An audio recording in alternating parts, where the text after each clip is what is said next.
Hello বন্ধুরা, good evening. কেন বলো তো গুড ইভিনিং বলছি? আজকে সন্ধ্যা থেকেই একটা ব্লগ চালু করছি।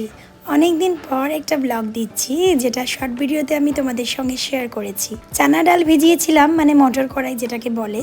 তো ওটা আমি প্রেশার কুকারে সেদ্ধ করতে দিয়ে দিয়েছি, আর এদিকে আলুটাও কেটে সেদ্ধ করতে দিয়ে দিয়েছি। আর তোজবাবু দেখো চকলি বায়না করছে, তাই ওকে একটু চকলেট দিলাম আর বড়টাকে একটুখানি হরলিক্স গুলে দিলাম। এইবার চলে এলাম ময়দাটা মাখতে।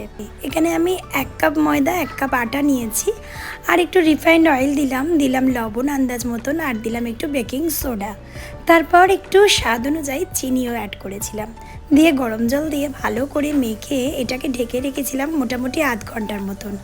আমার এতে বেশি সময় ছিল না, সেই জন্য অনেকক্ষণ আগে মেখে রাখা হয়নি। আর এদিকে দেখো মটর কড়াইটা সেদ্ধ হয়ে গেছে, তো ওটা স্টকটা আমি একটা চালনির সাহায্যে ছেঁকে নিলাম। আর এদিকে আমি সর্ষের তেল দিয়ে গোটা গরম মশলা, গোটা জিরে আর পেঁয়াজ ফোড়ন দিলাম। মাঝে মধ্যেই রান্না করতে করতে তোজবাবু চলে আসে আমার কাছে, তো ওকেও টাইম দিতে হয় একটু মাঝে মধ্যে।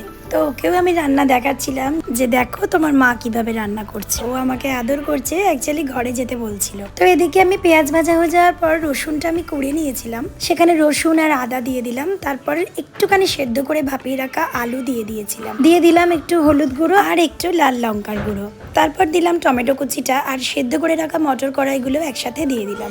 এরপর যে স্টকটা আমি রেখেছিলাম, মানে মটর কড়াই সেদ্ধ করা জলটা, সেটাও দিয়ে দিলাম। দিয়ে একটু আন্দাজ মতন লবণ দিয়ে ঢেকে রাখলাম। 10 মিনিট মতন ঢেকে রাখলেই হয়ে যাবে। আর যে আমি ভাজা মশলাটা করেছিলাম জিরে আর শুকনো লঙ্কা গুঁড়ো, সেটাও দিয়ে দিলাম। আর এদিকে আমি একটু ছেঁড়া পরোটা করছি, মানে পেটাই পরোটা এক ধরনের। তো ওর বাবা খেতে চেয়েছিল, ওর বাবার আবদারেই আর কি করা। এটাকে এভাবে বেলে নিয়ে মধ্যিখান থেকে কেটে আবারও একটু রিফাইন্ড অয়েল আর ময়দার গুঁড়ো দিয়ে আবারও বেলে নিচ্ছিলাম। আর এই দেখো এইভাবেই রিফাইন্ড অয়েল দিয়ে ভালো করে এটাকে ভেজে নিলাম। নিয়ে হাতের সাহায্যে একটু ভালো করে এটাকে এপিটোপিট করলে এটা ভেঙে যায়, পুরো একদম পেটাই পরোটার মতনই হয় আর কি দেখতে।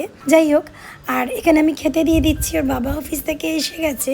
আজকের ঘুগনি আর পেটাই পরোটা ডিনারে ছিল আমাদের। খেতে কিন্তু অসাধারণ হয়েছিল। তোমরা ওইভাবে ট্রাই করে দেখতে পারো। সবাই খুব ভালো থেকো, টাটা।